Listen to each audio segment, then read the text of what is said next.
하나님의 말씀은 마태복음 7장 21절부터 277이 아니고 27절까지 말씀입니다. 제가 잘못했어요. 네, 마태복음 7장 21절부터 27절까지 말씀입니다.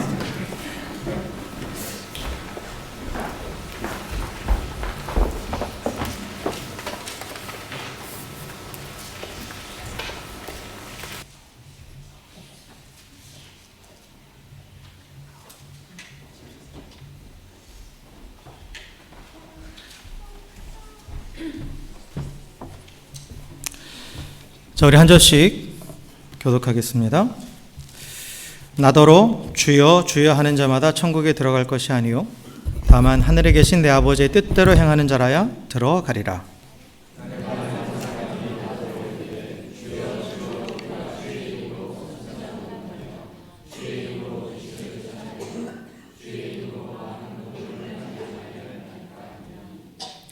그때에 내가 그들에게 밝히 말하되 내가 너희를 도무지 알지 못하니 불법을 행하는 자들아 내게서 떠나가라 하리라.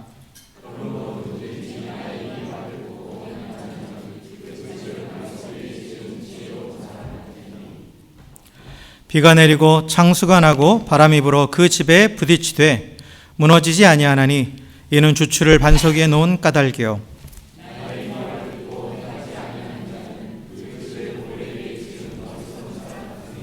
함께 읽습니다.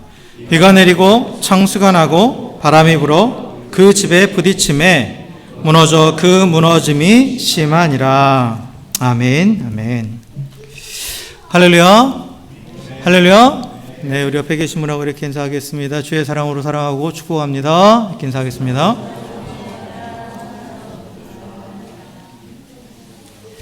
네, 우리 올해 첫 시간부터 그 마태복음 5장을 가지고 5장부터 시작되는 그 예수님의 산상수훈의 말씀을 나눴습니다. 오늘은 이제 그 대망의 마지막 시간이에요. 그래서 예수님께서 지금까지 가르쳐 주신 이 산상수훈의 마무리를 어떻게 하시는가, 이 마지막 부분을 보면서 우리가 과연 그리고 하나님 나라 백성으로 살아간다는 것이, 그리고 또한 그 하나님의 백성으로 이 땅 가운데 믿음을 가지고 살아간다는 것이 어떤 의미인지 그것들을 한번 좀 깊이 살펴보려고 합니다.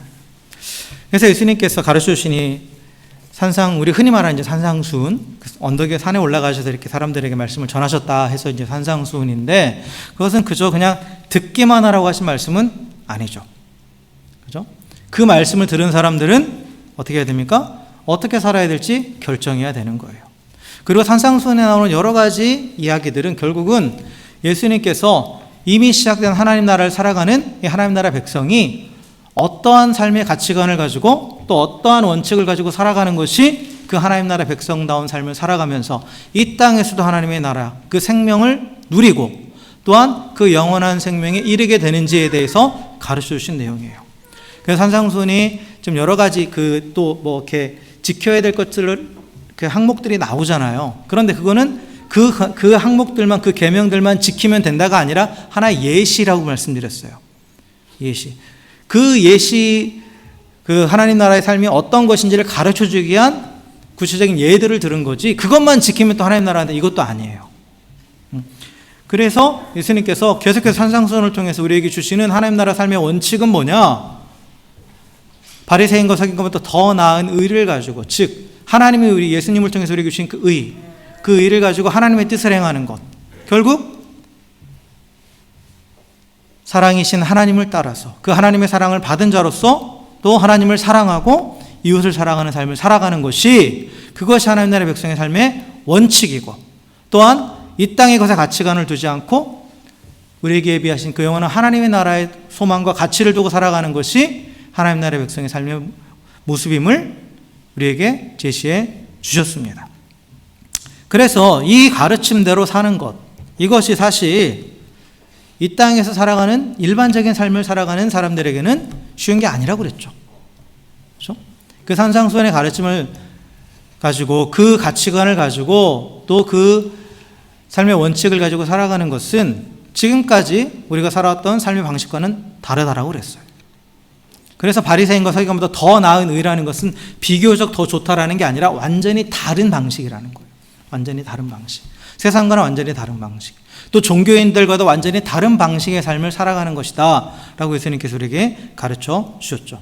그렇기 때문에 이전의 관점에서 봤을 때는 그 예수님이 말씀하시는 그 삶을 살아가는 것이, 하나님 나라 백성다운 삶을 살아가는 것이 어떻게 보면 이게 좁은 문이고 또한 좁은 길이 되는 거예요. 우리 입장에서는.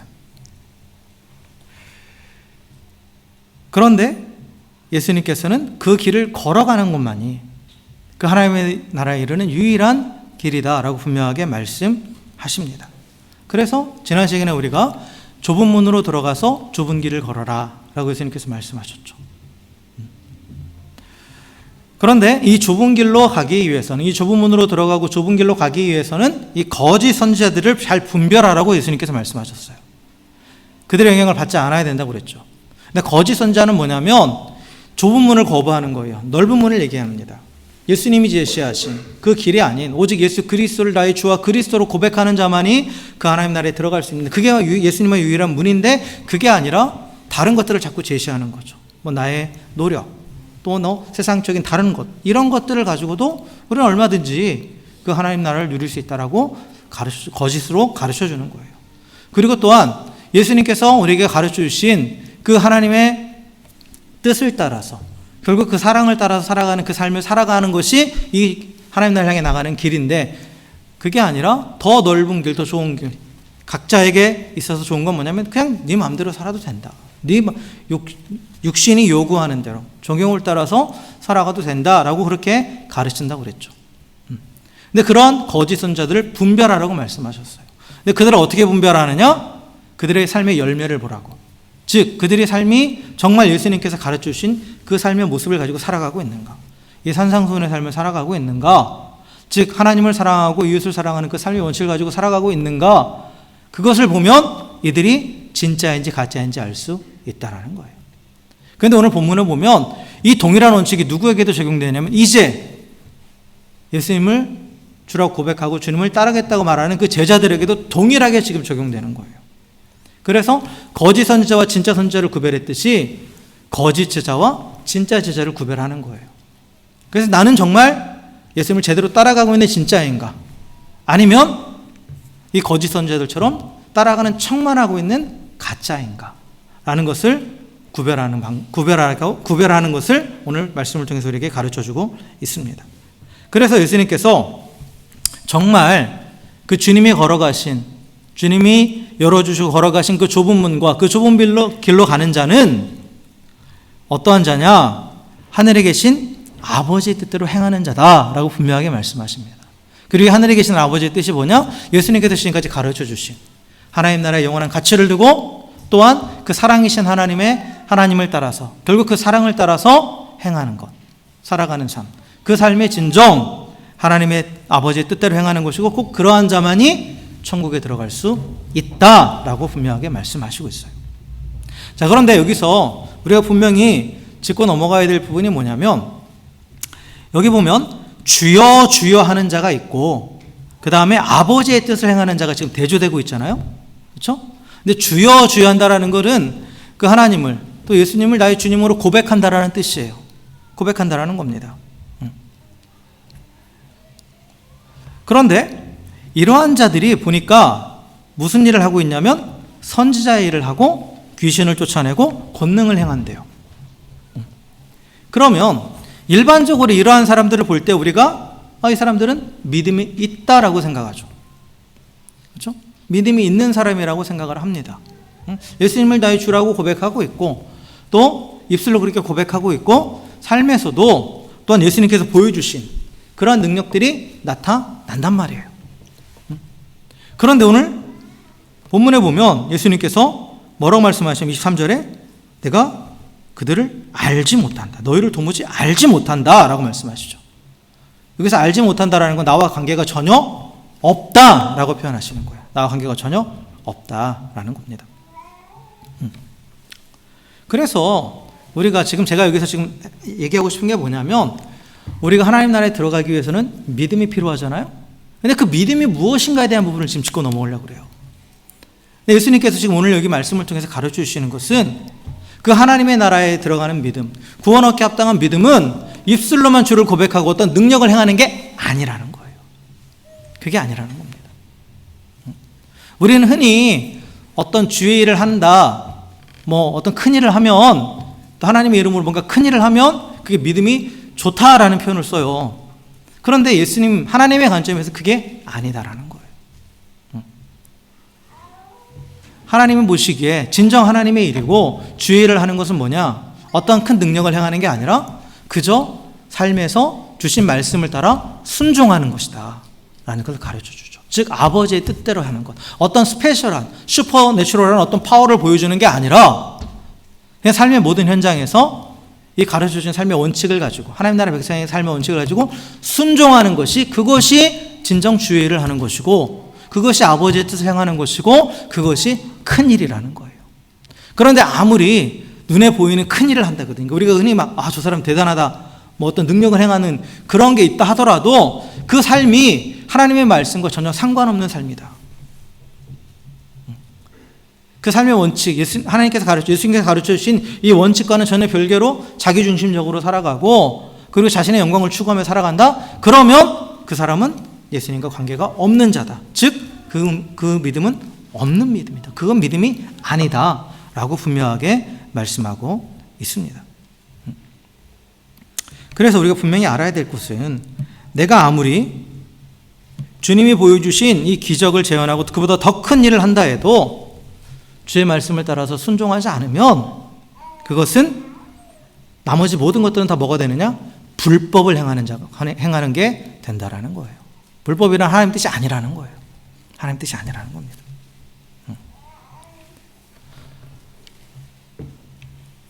그리고 우리 산상수훈의 내용을 보면 사실 이 능력 행함에 대한 가르침은 없죠. 다 그냥 우리 일상의 삶이에요. 그렇죠? 하나님 나라 백성의 삶이 가서 큰일을 하고 뭔가 병든 자를 고치고 귀신을 쫓아, 이런 부분에 대한 내용은 전혀 없어요. 예수님께서 가르쳐 주신 게. 그냥 어떻게 보면 소소한 일상입니다. 누구나 일상 가운데서 맞닥뜨려질 그런 일들이에요. 그런데 그러한 일상 가운데서 하나님이 가르쳐 주신, 예수님이 가르쳐 주신 그 삶의 원칙을 가지고 살아가는 것, 그것을 하나님께서 보시고 그러한 자를 하나님께서 아신다고 말씀하시고, 그러한 자만이 하나님 나라에 들어갈 수 있다라고 분명하게 말씀하고 있다라는 거예요. 그래서 여기서 믿음이란 것에 대해서 다시 한번 정의를 내리면, 믿음은 단순한 입술의 고백만은 아닙니다. 물론 믿음이 있는 자는 예수님을, 하나님을 나의 주라고 고백을 해요. 그런데 주여 주여로 고백하는 수많은 사람들이 있어요. 그런데 그 사람들이 다 믿음이 있는 거냐? 그건 아니라는 거예요. 그리고 어떤 믿음이 있는 자는 능력도 행할 수 있어요. 그렇죠? 믿는 자에게는 그런 능력이 나타난다고 분명히 말씀을 하셨어요.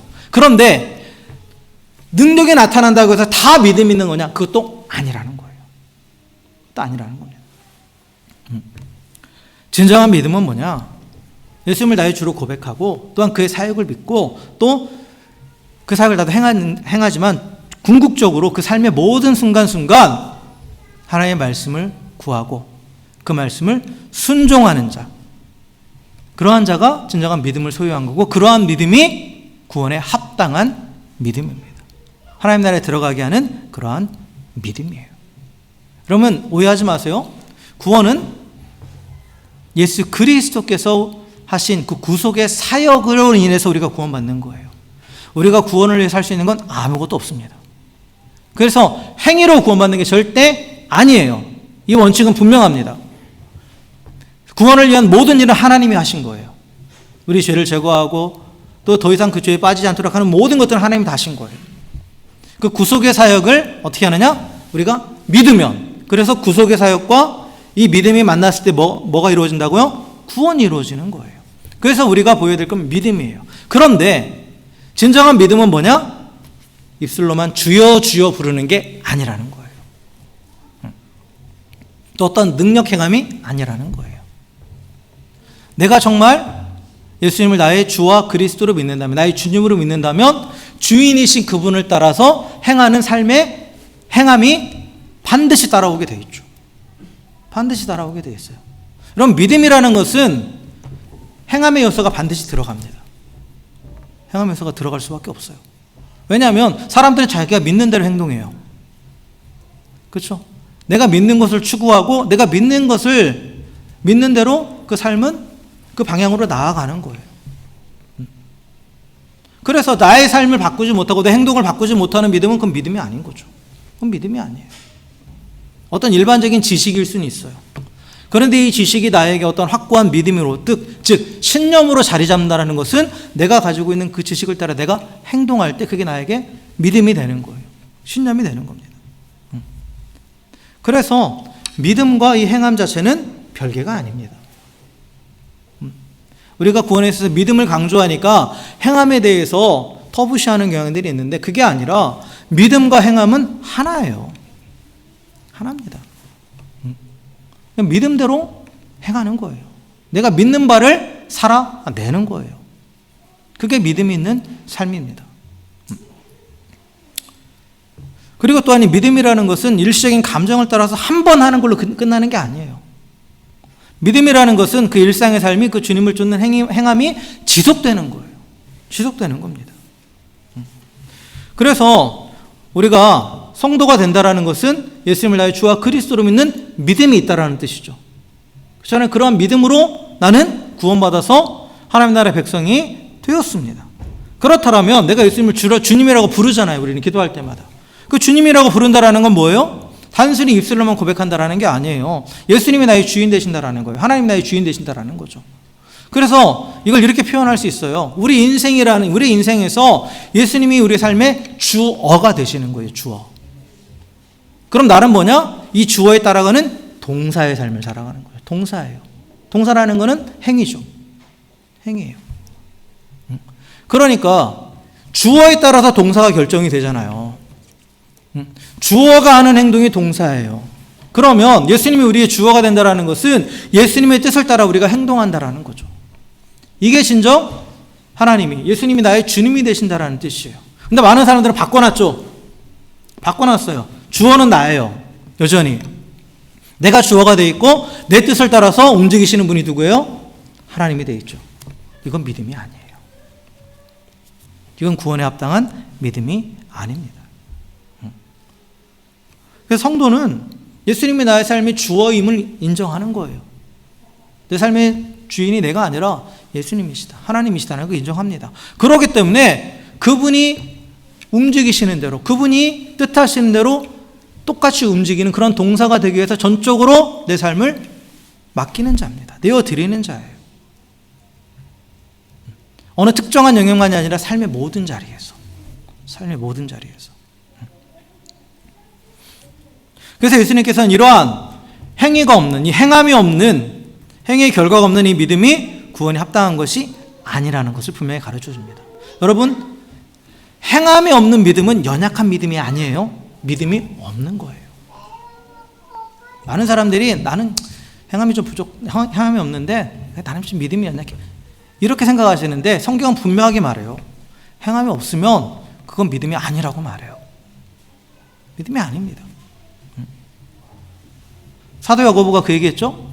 야고보서 띄워줘 보세요. 야고보서 2장 14절부터 19절에 보면 성주야 야고보서 2장 14절부터 19절에 보면 이렇게 말씀하고 있습니다. 내 형제들아 만일 사람이 믿음이 있노라 하고 행함이 없으면 무슨 유익이 있으리요? 그 믿음이 등이 자기를 구원하겠느냐?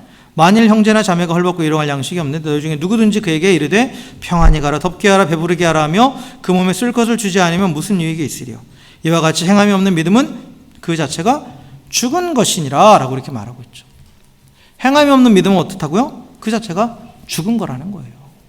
그러니까 믿음과 행함은 서로 별개가 아니라는 거죠. 동전의 양면과 같습니다. 한쪽 면은 믿음이라면 한쪽 면은 행함이에요. 행함입니다. 그래서 믿음은 행함을 낳습니다. 좀 전에 말씀드렸지만 사람들은 내가 믿는 대로 행하게 돼 있어요. 그래서 믿음은 행함을 낳아요. 그리고 행함은 믿음의 뭐예요? 증거예요. 이 사람이 행하는 것을 보면 이 사람이 어떤 가치를 가지고 있고 무엇을 믿고 있느냐가 그 사람의 삶의 행동 가운데 나타나는 거죠. 그래서 야고보가 오늘 또 18절과 19절에 보면 그 얘기를 합니다. 어떤 사람은 말하기를 너는 믿음이 있고 나는 행함이 있으니 행함이 없는 내 믿음을 내게 보이라. 나는 행함으로 내 믿음을 내게 보이리라. 이렇게 얘기해요. 그리고 내가 하나님을 한 분이실 믿으냐? 잘하는도다. 귀신들 믿고 떠느니라. 이렇게 얘기하고 있죠. 이건 무슨 얘기냐면 18절은 뭐냐면 어떤 사람이 믿음이 있다 이거예요. 나는 믿음이 있어. 그런데 그 사람의 행함은 없다라는 거예요. 그러면 이게 그 사람한테 지금 야고보가 하는 얘기예요. 너 믿음 뭘로 보여줄래? 너 믿음 있다는 걸 뭘로 보여줄 거야? 라고 지금 그렇게 반문하는 거예요. 거기에 대해서 또한 야고보가 나는 나의 믿음을 너에게 보여줄게. 뭐로? 행함으로 보여줄게. 라고 그렇게 얘기하고 있습니다. 그리고 그 대표적인 예, 행함이 없는 믿음의 대표적인 예가 귀신이에요. 여기 보면 귀신도 하나님이 한 분이신 줄 믿는다 이거예요. 믿긴 한다라는 거예요. 하나님 한 분이신 줄. 여러분 복음서에 보면 귀신들이 예수님을 보고 당신은 하나님의 아들이십니다 라고 고백하죠. 고백해요. 그것도 믿어요. 그들도 알아요. 그런데 그것이 귀신이 과연 그 예수님을 하나님의 아들이라고 고백했다고 해서 그들이 구원받아요? 아니죠. 그들은 입술로는 동의했어요. 그 정체는 알아요. 지식은 있어요. 하지만 그들의 행위는 어때요? 여전히 하나님을 대적하고 하나님을 거부하잖아요. 하나님과 다른 길에 계속 서 있잖아요. 그 말씀을 따르지 않잖아요. 그러니까 구원이 없는 거예요. 그러니까 이 행함이 없는 믿음의 대표적인 게 바로 귀신인데 우리도 마찬가지예요. 입술로만 주여 주여 한다고 해서 그것이 진정한 믿음이냐? 그건 아니라는 거죠. 그건 귀신도 그렇게 한다라는 거예요. 귀신도. 여기서 귀신이라는 사탄이에요. 마귀를 말하는 거예요. 그렇게 한다라는 거예요. 그래서 온전한 믿음은 단순히 그냥 지식적으로 동의하는 것을 넘어서서 그 행함이 삶 가운데 드러나야 되는 겁니다. 그래서 야고보의 말대로 행함이 없는 믿음은 죽은 믿음이다. 죽은 믿음이 하나는 없다예요. 그리고 죽어 있다라는 건 아무런 영향을 미치지 못해요. 구원받는다는 건 뭐예요? 생명을 얻는 거죠. 그런데 죽어 있는 게 어떻게 생명을 주겠어요? 그래서 이 행함이 없는 믿음, 이것은 영원한 생명에 이르지 못합니다. 단순히 믿는다고 말하는 것은 온전한 믿음이 아니에요. 우리를 하나님 나라에 이르게 하는 참된 믿음은 하나님이 창조주이신과 나의 주님이심을 고백하면서 그분의 뜻에 철저하게 순종하는 것. 결국 온전한 믿음은 그 열매가 뭐로 나타나요? 순종으로 나타나요. 하나님의 말씀에 대한 순종. 그래서 믿음과 행함, 믿음과 순종은 세트입니다. 한 세트예요. 절대로 뗄래야 뗄 수가 없어요.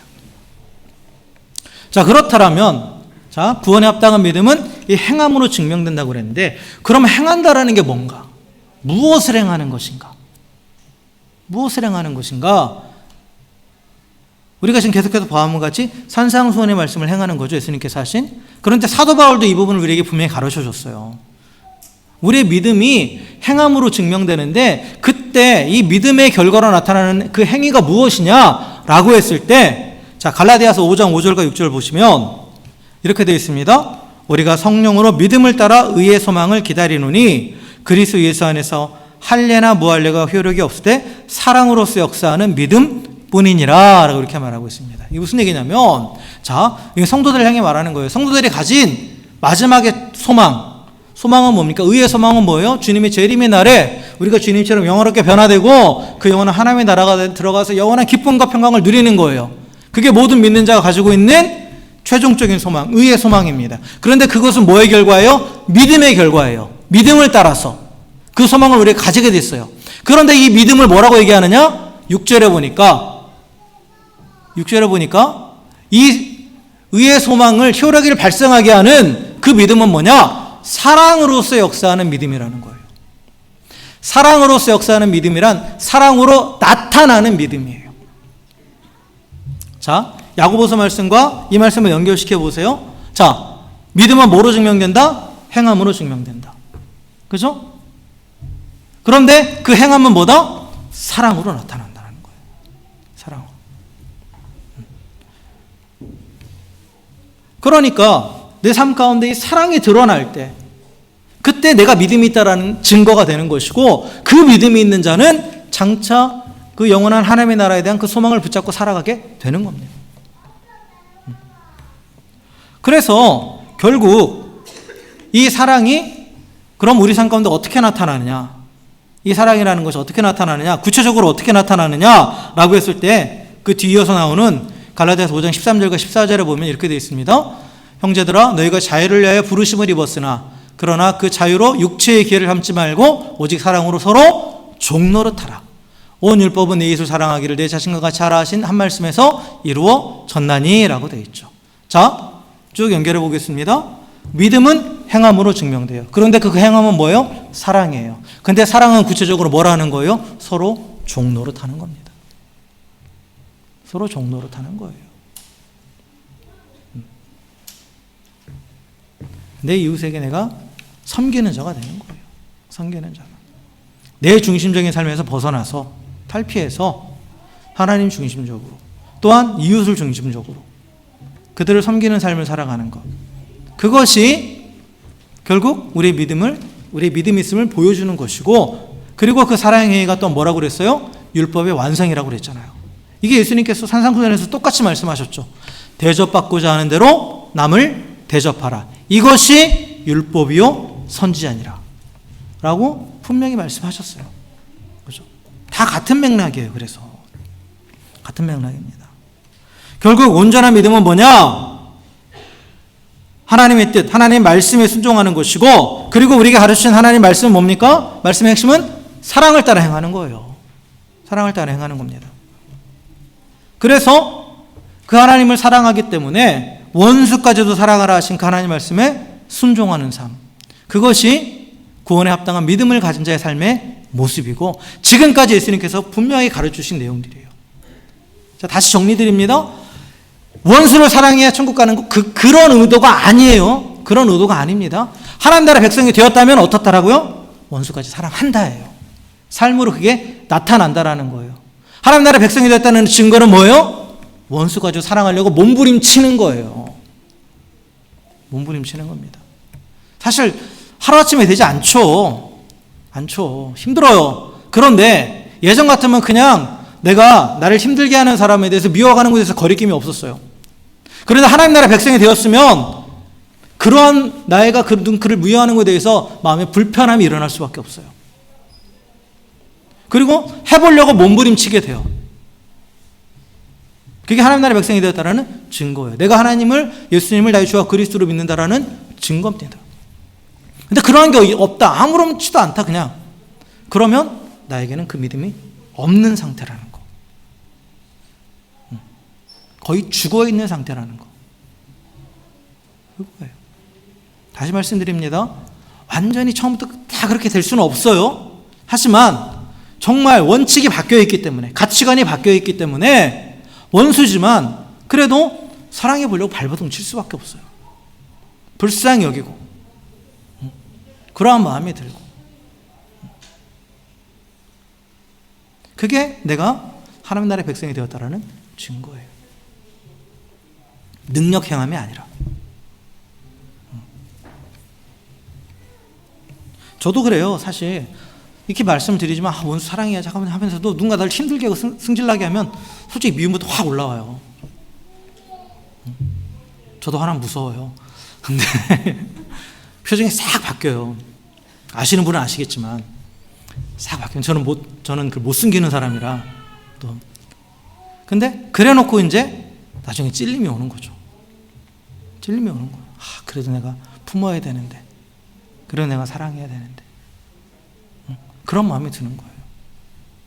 그러니까 믿지 않는 사람들은 그렇게 미워하고 원수 갚는 것을 통쾌해 하잖아요. 그러나 우리는 그 원수 갚는 것이 통쾌하지가 않아요. 정말 저 사람이 좀 안 됐어, 나를 힘들게 하니까 좀 안 됐으면 좋겠는데 막상 안 되면 마음이 힘든 거예요. 그게 우리 안에 그 하나님의 사랑이 있다라는 증거고, 내가 구원받았던 하나님의 백성이라는 증거입니다. 그 사랑이 나타나는 거예요. 불쌍한 마음이 일어난다라는 것이. 그래서 우리는 그걸 점검해 봐야 되는 거예요. 나의 믿음이 어떤 상태인가? 내가 정말 하나님 나라의 백성으로 서 있는가? 나는. 그래서 이 산상수훈의 말씀대로 내가 하나님을 경외하기 때문에, 하나님을 사랑하기 때문에, 또한 내 이웃을 사랑하고 내가 대접받고자 하는 대로 남을 대접하는 것이 온전한 믿음이고, 그리고 이러한 믿음을 가진 자만이 하나님 나라의 그 풍성한 생명을 이미 얻었고 또 풍성히 누리게 되는 겁니다. 그래서 예수님은 이제 결국은 중요한 건 뭐냐면 말씀을 듣고 행하라 이거예요. 예수님께서 지금까지 계속 말씀하셨잖아요. 산상수훈의 말씀을 이 3장에 걸쳐서 말씀하셨는데, 그런데 그 말씀을 듣는 거로만 끝나는 게 아니라 원칙을 가르쳐 주셨으니까 그 원칙을 나의 어떠함에 나는 안 돼요, 이거 하지 말고 그대로 받아들이라 이거예요. 걸러내려고 하지 마세요. 거기서 뭔가 이거는 내가 좀 할 수 있을 것 같고 이거는 아니고, 그게 아니라 그 자체가 원칙이라 이거예요. 그 자체가. 그리고 거기서 말씀하신 것들은 구체적인 것들은 하나하나 그냥 구체적인 예일 뿐이지 이것만 하라는 것도 아니라고 그랬죠. 그냥 가장 중요한 원칙은 사랑을 따라 행하는 것. 그렇게 살아가는 삶은 그 삶이 어떤 삶이냐? 반석 위에 지은 집과 같다라고 말씀하고 있어요. 그러니까 성경은 우리 인생을 집을 짓는 것을 비유합니다. 집을 짓는 것을 비유해요. 그래서 여기 보면 이제 반석 위에 지은 집이 나오고 모래 위에 지은 집이 나오잖아요. 그러니까 반석이라는 건 단단한 돌 위에 지은 기초가 튼튼한 데예요. 그리고 여기서 말하는 모래는 뭐냐면 누가 사실 모래사장에 가서 집을 짓겠어요. 근데 여기서 말하는 모래는 그런 모래가 아니에요. 그 이스라엘은 이 건기와 우기가 뚜렷합니다. 그런데 건기 때는 땅이 바짝 말라가지고 또 단단하게 굳어있는 땅이 있어요. 근데 거기에 비가 오는 우기가 되면 물이 막 휩쓸려가지고 강이 돼버리는 땅이에요. 그걸 이제 와디라고 불러요. 이게 이제 건기와 우기가 뚜렷한 그런 지역에 나타나는, 그리고 또 광야 지역에 그런 일들이, 현상들이 많이 발생해요. 어제까지는 평평한 평지였어요. 어제까지는 그냥 좀 단단해 보이는 땅이었는데 비가 오니까 거기가 순식간에 강으로 바뀌는 거예요. 그러한 땅을 말합니다. 흔히 있어요. 이스라엘 지역에. 광야 지역에 흔히 있는 그런 지형입니다. 그러니까 겉으로 보기에는 괜찮아 보이는 거예요. 집을 짓기에. 그리고 사실 반석 위에 집을 짓는 것보다 이러한 그냥 좀 단단한 땅 위에 집 짓는 게 더 수월하죠. 반석이라는 것은 그걸 기초를 다지려면 막 깨고 막 해야 되잖아요. 돌 위에 집을 짓는 게 쉽지 않잖아요. 그러니까 더 쉬워 보이는 거예요. 이게 넓은 문이에요. 어떻게 보면 넓은 문이죠. 더 쉬워 보이는 거예요. 근데 말씀을 듣기만 하고 행하지 않는 자는 뭐와 같다고요? 이러한 모래 위에 집을 짓는 것과 똑같다라는 거예요. 그냥 쉽게 살아가는 거예요. 신앙생활을 쉽게 하는 거예요. 여러분 분명히 말씀드리지만 책점에 이런 것도 있어요. 쉬운 예수는 없다라는 제목이 있어요. 이 땅에서 예수님의 제자로 살아간다는 건 결코 쉽지 않아요. 결코 쉽지 않습니다. 그 이유는 분명히 말씀드렸죠. 지난번에도 계속 말씀드리고, 왜 좁은 길이고 왜 좁은 문이라고 그랬어요? 쉽지 않으니까. 왜 쉽지 않아요? 세상의 방식과는 다르고 내가 살아가는 방식과는 달라요. 세상의 상식과는 반해요. 그러니까 쉽지 않은 거예요. 그런데 계속 쉬운 걸 찾아서 그러한 그 좋은 넓은 땅에 넓은 문으로 들어가고 그러한 당장 좋아 보이는 거기에 집을 지으면 어떻게 돼요? 비가 오면 순식간에 떠내려간다라는 거예요. 신앙생활을 쉽게 하려고, 쉽게 신앙생활을 하려고 하면 문제가 뭐냐? 이러한 갑자기 폭우가 내리는 그러한 인생에 어떤 문제가 닥쳤을 때 그 신앙은 한순간에 허물어져 버립니다. 좋을 때는 다 똑같아요. 좋을 때는 다 믿어지고, 좋을 때는, 상황이 좋을 때는. 그러나 비바람이 치는 상황이 오면 드러나게 돼 있어요. 한순간에 무너져 버립니다. 한순간에. 그리고 또한 여기서 오는 이 비바람이 몰아치는 것은 또 마지막 때 심판까지도 의미해요.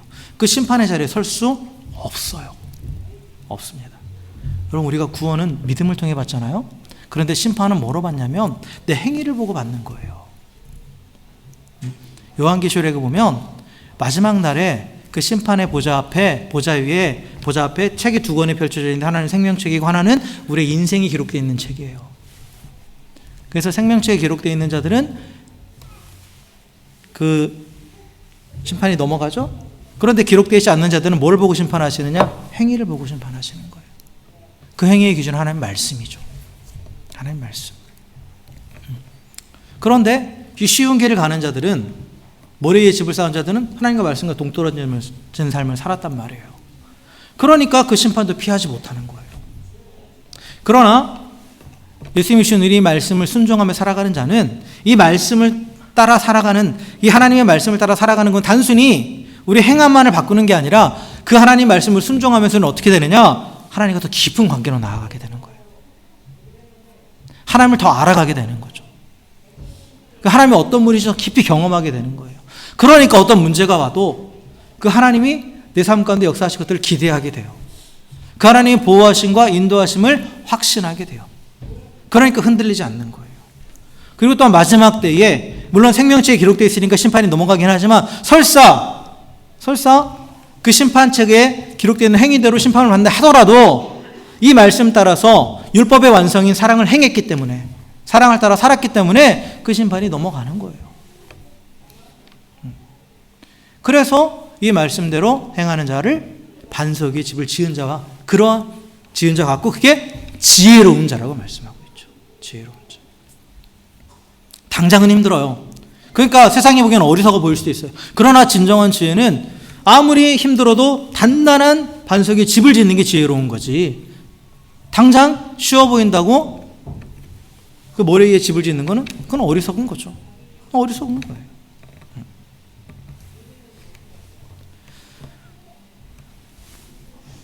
그래서 그 말씀대로 살아가는 삶과 아니면 그냥 쉽게 그냥 여전히 내 방식대로 살아가는 삶을 이렇게 대조하고 있죠. 여러분, 반석 위에 집을 지으셔서 영원히 흔들리지 않는 그러한 터전을 세워가시길 주의 이름으로 간절히 축원합니다. 말씀을 정리하겠습니다. 분명히 오늘 예수님께서는 예수님을 주여 주여라고 부르는 누구에게나 그 하나님 나라 허락된 것은 아니라고 말씀하십니다. 그렇죠? 영원한 하나님 나라에 들어갈 수 있는 자는 단순히 고백만 하는 자도 아니고 또 어떤 능력을 행하는 자도 아니고 온전한 믿음을 가진 자라고 그랬어요. 그리고 그 온전한 믿음이라는 건 뭐냐면 하나님 아버지의 뜻대로 행하는 것이다 라고 분명히 가르쳐주고 있습니다. 여러분, 착각하지 마십시오.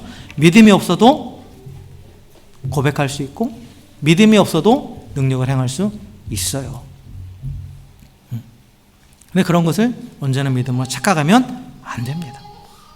사단이 우리 그거 착각하게 만들어요. 그것만 해도 된다라고. 그게 교묘한 거죠. 근데 주님은 분명히 우리의 중심을 보시는 분이에요. 입술의 고백만을 듣는 게 아니에요. 중심을 보시는 분이고, 그리고 또한 우리가 일궈놓은 어떤 일들을 가지고 우리를 평가하시는 분이 아니에요. 내가 정말 하나님 말씀에 귀를 기울이고 순종하는 삶을 살았는가, 그거를 보고 계시고 그걸 다 아신다라는 거죠. 그 하나님은 그 하나님 말씀을 듣고 행하는 자를 다 아십니다. 아세요. 마태복음 25장인가요? 보면 달란트 비유가 나오죠. 달란트 비유가 나오고 그 앞에 보면 또 뭐가 나오냐면 열처녀의 비유가 있을 거예요. 열처녀의 비유가 있고 그 다음에 달란트 비유가 있고 그 다음에 그 밑에 가서 양과 염소의 비유가 있거든요. 사실 이게 싹 다 연결이 되는 건데, 그 달란트 비유를 보시면, 달란트 비유 이제 그 뒤에 이제 연결되는 내용들을 보면, 여러분 달란트가 뭐라고 생각하세요? 저도 많이 고민을 해봤거든요. 근데 이 말씀을 준비하면서 하나 깨달아진 게 있어요. 주님께서 우리에게 맡기신 게 뭐죠? 말씀이에요. 하나님 말씀입니다. 그 말씀을 남긴다라는 것, 달란트를 남긴다라는 것은 말씀대로 행함으로써 말씀의 열매를 이 땅 가운데 맺어가는 거예요. 그 열매를 맺어가는 겁니다. 왜 그렇게 볼 수 있냐면 그 뒤에 연결되는 양과 염소에 비유해서 이런 말씀을 하세요. 한쪽은 양, 한쪽은 염소인데 구원받을 자들, 이 양들을 향해서 뭐라고 말씀하시느냐? 너희는 내가 굶주릴 때 먹을 것을 주었고 내가 목마를 때 마실 것을 주었고 내가 옥에 갇혔을 때 돌봐줬다. 즉 그들이 나에게 사랑을 행했다라는 거예요. 그러니까 그들이 얘기를 해요. 우리가 언제 그랬습니까? 라고 했을 때 그때 주님이 뭐라고 말씀하시냐면 지극히 작은 자 한 사람에게 한 것이 곧 나에게 한 것이다. 지금 뭐냐면 정말 이웃을 내 몸과 섬기고 살아가는 그 말씀을 따라서 이웃을 섬겼다라는 거예요. 섬겼다라는 거죠. 그 말씀에 순종한 삶을 말하는 거예요. 그러니까 이 달란트가 결국은 우리가 말씀으로 해석이 되는 거죠. 어떤 재능이나 이런 것이 아니라 누구에게나 주신 그 하나님의 말씀, 그 하나님의 말씀을 마음에 간직하고 그 말씀에 순종하는 자는 주님께서 다 아신다 이거예요. 아신다. 그래서 주님과 함께 그 영원한 하나님의 나라에서 영원한 기쁨과 평강을 누리게 된다는 거죠.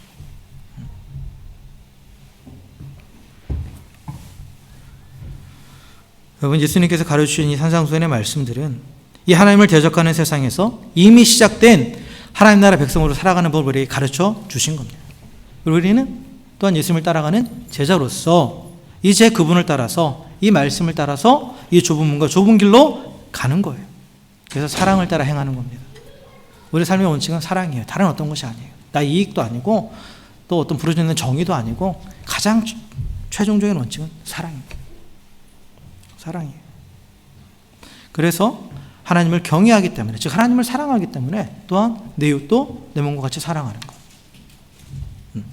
원수에게조차도 대접받고 싶은 대로 대접하는 것이 그 예수님이 걸어가신 그 길을 따라가는 것이고, 그리고 이것이 행함에 있는 믿음으로, 사랑으로서 나타나는 믿음으로써 또한 이 믿음을 가진 자는 반석에 집을 지은 것과 같습니다.